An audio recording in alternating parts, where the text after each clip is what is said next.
First world war में भारतीय नेता और लोगों ने ब्रिटिश गवर्नमेंट को सपोर्ट किया। भारतीय नेताओं को लगता था कि वॉर में ब्रिटिशर्स को सपोर्ट करने से अंग्रेजों का रवैया नरम होगा और वो भारतीयों के लिए अच्छी पॉलिसी लाएंगे और डेवलपमेंट का काम करेंगे।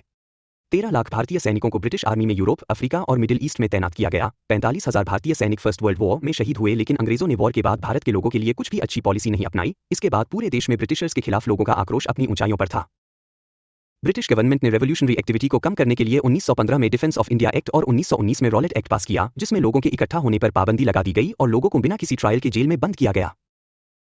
रॉलेट एक्ट के तहत पुंजबल के 2 नेता सत्यपाल और डॉक्टर सैफुद्दीन किचलू को काला पानी की सजा सुनाई गई। लोगों ने दोनों नेताओं को रिहा कराने के लिए 10 अप्रैल 1919 को उप कमिश्नर के घर के बाहर शांतिपूर्ण धरना दिया, जिनके ऊपर अंग्रेजों ने गोलियां चलवा दी। तनाव बढ़ा, जिससे कई दिनों तक रेलवे स्टेशन, टाउन हॉल, बैंकों और सरकारी दफ्तरों में आगजनी की गई, जिसमें 5 ब्रिटिश नागरिक और 15 इंडियन नागरिक मारे गए। इसीलिए गवर्नमेंट ने पंजाब के ज्यादातर हिस्से में मार्शल लॉ लगा दिया।